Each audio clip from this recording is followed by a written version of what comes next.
All right, people, we're gonna try something new today. We're gonna see how it goes. I mean, this is NBA off season, so storylines can be few and far between. But kind of what I want to do is kind of play with the outlook every fan base has for their team. Because in the off season, anything could happen. It's like first game hasn't been played. You don't necessarily have a great sense where your team could be, but you're always hopeful. So I want to do something that's kind of like you have your extreme optimists and extreme pessimists. Every fan base, you see them on Twitter. Anytime anything happens, it's always black or white. It's either the worst thing ever, best thing ever. And so I want to start with the hometown team, Boston Celtics. Looking at the season, coming off a pretty disappointing 2021 campaign. And, some decent moves this offseason. But if you're an optimist, you're saying, dude, Jayson Tatum, first All-NBA, All-Star, MVP candidate, if not front runner, 30, 10 and 10, next LeBron James, 42-point game back-to-back in the playoffs. I mean, 81 points to match Kobe. That's what we're looking at. Jayson Tatum, high expectations. Then you look at Jaylen Brown, two-time All-Star now with consecutive seasons. He's going to be, 25, 30 points a game, 6 steals. Him and Tatum, first teammates ever score 60 points in a game together in the same game, while also having names that begin with J. And their relationship is going to be crazy. They're going to be best friends. All this talk about the chemistry and not being able to play together, they're going to make all their teammates better, elevate them. They're going to make Chris Dunn like 6th Man of the Year candidate, along with Dennis Schroeder and whoever they decide between, Al Horford, Robert Williams. They're going to have like 3 6th-man candidates right here on the Celtics roster. And speaking of those guys, Al Horford, great leader, averages double-double, triple-double with blocks. Rob Will, same thing, triple-double, quadruple-double, because he's going to be a facilitator, big man, getting assists, helping all his guys out. Marcus Smart extended him 4 years, like, 74 million? 84 million? Something like that, doesn't matter. He's going to be worth way more than that. He's going to be, people are going to look at that as one of the, most team-friendly contracts in the history of basketball, along with Robert Williams, who's going to be averaging a quadruple-double. And on his extension, that will also be, somewhat of a bargain. Peyton Pritchard, huge step up. He's phoned in like the Peyton Pritchard comment. Peyton Pritchard, can't even say his name and keep the phone up. Peyton Pritchard is going to be freaking Steph Curry out there. He's going to be making shots from the logo day in, day out. Extending his range, crazy range. You have to guard him 94-50. Aaron Nesmith, Romeo Langford, huge steps up. Going to be playing critical minutes at some point in time, and they're going to contribute. Jabari Parker, same thing. He's going to go back to like his pre-injury Jabari Parker. Bruno Fernando, crazy, just like dude does his role. Block some shots, get some rebounds. Have I missed anybody? I think Carson Edwards. If you're an optimist, he's off the team, I think. No disrespect to Carson Edwards, but yeah. And Grant Williams is probably there too. But optimist, you trade Carson Edwards, Grant Williams for Ja Morant. And that's what the season, 18-0, straight to the championship, all sweeps. Beat the Lakers 4-0. That's the Celtics' dream. That's your optimist. I think maybe went too far. This is supposed to be realistic, but you're gonna hear some fans say at least a couple of those things, I would imagine, at one point or another. Maybe I should have gone optimist last, so we ended on a better note. That'll be for next time, if there's a next time. Pessimist, other than just the entire team getting injured and you have to sign 12 roster spots over to free agents and or maybe it would be worse if 10 guys get hurt. Carson Edwards, Grant Williams stay perfectly healthy. Just, mint condition Grant Williams, Carson Edwards lead the team. That might be worst case. And Brad Stevens makes some crazy trades Tatum. He'll probably trade Tatum, as you should. Always those Celtics people that are like, yeah, get rid of Tatum. He can't make people better. Sucks.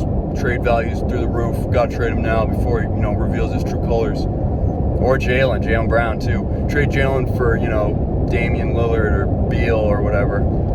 So they do that. And this team's not going to win a game, dude. They lost Fournier, big shot creator. No one's going to be able to facilitate. Lost Kemba, regardless of injuries. Dennis Schroeder never made an all-star team. Marcus Smart's never made an all-star team. They overpaid Marcus Smart. Robert Williams is barely proven. He started like 16 games last year, and they're paying him, $9 million or whatever that is. I mean, 9? No, it's like 4 for 54. What is that? Oh, the quick math. It's like 12, 13 and a half. Way too much for Rob Will. He's going to blow out his knee probably the 7th game of the year.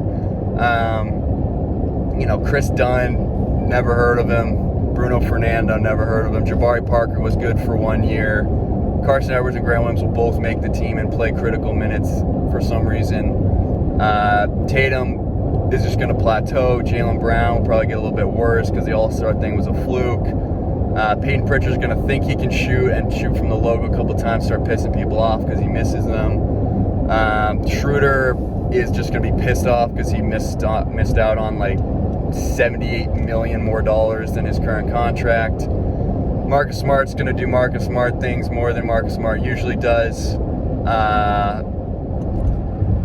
Romeo Langford's going to get hurt. Something with his wrist from jerking off. I don't know.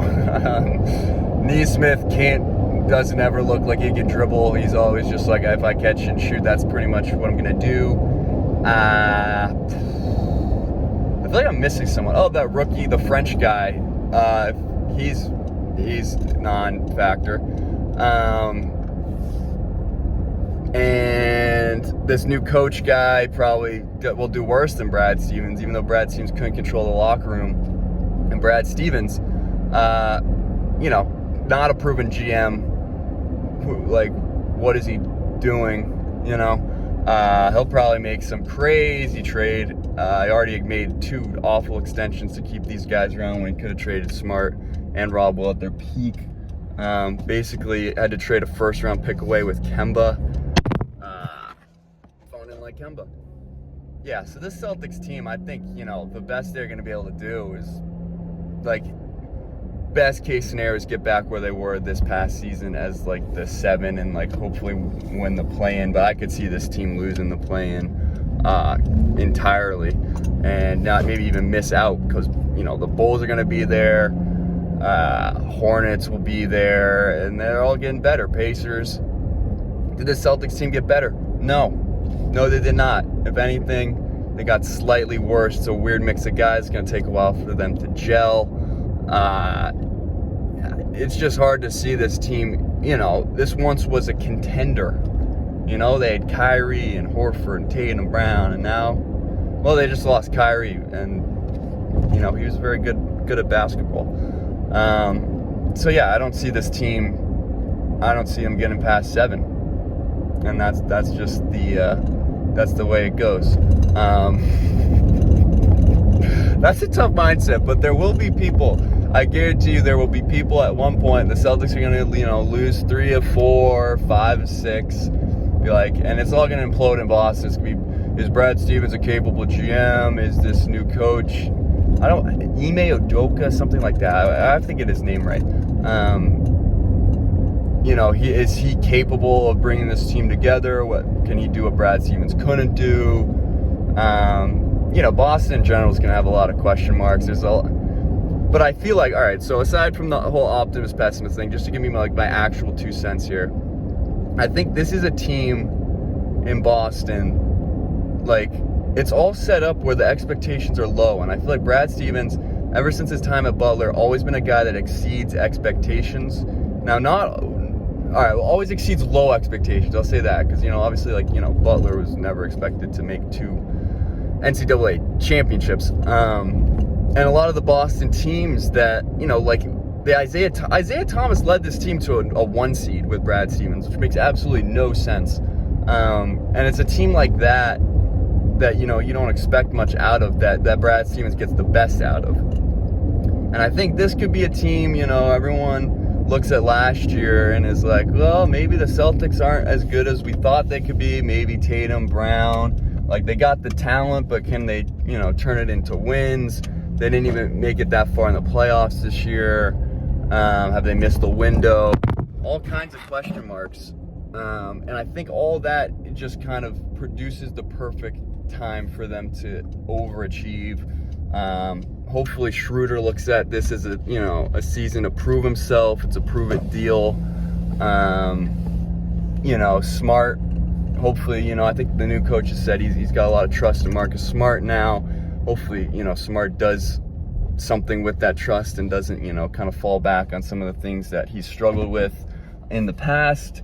And I don't think Tatum and Brown necessarily need to take a step up if they can play as they did and maybe, facilitate more, because I think the offense got really stagnant last year. A lot of just, standing around, not a lot of off-ball movement, which is kind of indicative of just the NBA as a whole. I feel like doesn't do a lot of off-ball stuff.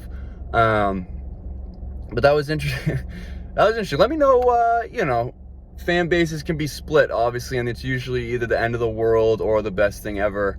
So this was a little experiment. We'll see if we could try this out with another team, depending on, how we feel. I kind of enjoyed it. Fun to do the hometown team in Boston. Excited to see what Jayson and Jalen and crew can cook up for us this year. I got high hopes for them. I think they will overachieve. Can put me on the record saying that. But for now, take care of yourselves. Take it easy. And I'll see you next time.